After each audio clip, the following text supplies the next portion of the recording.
Hello everyone, welcome back to my channel. आज है day 22 अपने एसएससी प्रेप सीरीज़ का। आज की सुबह थोड़ी चायोटिक थी, तो सबसे पहले मैंने अपना स्टडी टेबल क्लीन किया, क्योंकि जब तक इन्वायरमेंट साफ़ ना हो फोकस बनता ही नहीं है। टेबल सेट करने के बाद मैंने बनाई अपनी टू डू लिस्ट, क्योंकि बिना प्लानिंग के तो पूरा दिन वेस्ट हो जाता है। इसीलिए मेरा सबसे इम्पॉर्टेंट है टू डू लिस्ट बनाना। दिन की शुरुआत की मैंने वोकैब लर्निंग से। एसएससी में वोकैब का कितना बड़ा रोल है ये तो आप जानते ही हो। ओके, तो अब हम कम्युनिटी पोस्ट वाले जो क्वेश्चंस हैं वो हम डिस्कस कर लेते हैं। तो सबसे पहला क्वेश्चन है अपना कि मेटिकुलस का जो सिनोनिम वर्ड होता है ना वो क्या होता है। तो वो होता है स्क्रूपुलस। आई नो स्पेलिंग याद करनी पड़ेगी, क्योंकि वोकैब इतना ईजी नहीं है। उसके बाद दूसरा क्वेश्चन है कि ट्रॉपिक ऑफ कैंसर जो लाइन है वो कितने स्टेट से पास होती है। तो वो पास होती है 8 स्टेट से। नेक्स्ट क्वेश्चन है जो जीलस जो वर्ड है उसका एंटोनिम क्या है। तो वो है इनडिफरेंट।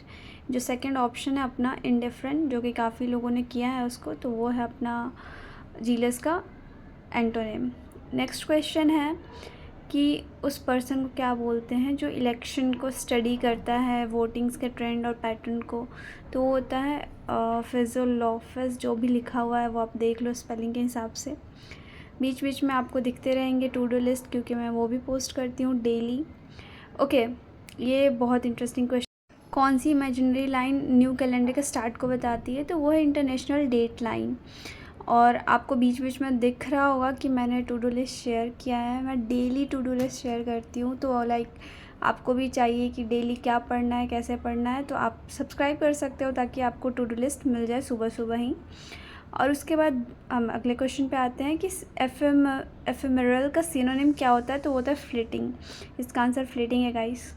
और ये है कि कौन सा इंडियन स्टेट का लॉन्गेस्ट कोस्ट लाइन होता है। तो वो होता है गुजरात। काफ़ी लोगों ने गुजरात किया, बट किसी ने महाराष्ट्र भी कर रखा है, तो वो आंसर नहीं है। बाकी मैंने एक पोस्ट किया था जब मेरे 100 सब्सक्राइबर्स हो गए थे, तो मैंने आपको थैंक यू बोलने के लिए किया था। तो थैंक यू सो मच मेरे 100 सब्सक्राइबर पूरे करने के लिए। अब तो उससे ज़्यादा हो गए हैं, तो thank you so much guys support करने के लिए। तो ओके, अब हम पढ़ाई स्टार्ट करते हैं। और सबसे पहला जब सुबह सुबह होता है तो वो कैब के बाद मेरा जो सेशन होता है वो होता है क्वांट का, जो कि आदित्य रंजन सर से करती हूँ। और अभी मैं कर रही हूँ डिस्काउंट। उनके डिस्काउंट के 9 लेक्चर्स हैं टोटल। सो अभी तो मैं करंटली 5 और 6 मैंने आज के दिन में अपना कंप्लीट किया था, लेक्चर नंबर 5 और 6, जो कि 1-1 घंटे का होता है। तो 2 घंटे तो उसमें निकल जाते हैं। उसके बाद फिर प्रैक्टिस भी करनी होती है। तो आप लोग कितने घंटे पढ़ाई करते हो, मुझे कमेंट में बताना कि कितने घंटे पढ़ते हो और किस सब्जेक्ट को कितने घंटे देते हो आप पढ़ते वक्त। ओके,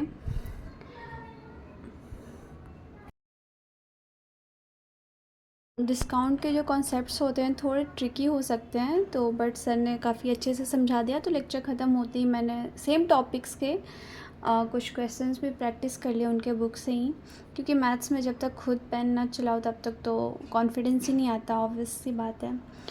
और एक दिन में आप लोग कितने मैथ्स के क्वेश्चन करते हो, क्वांट के कितने क्वेश्चंस लगाते हो मुझे बताना।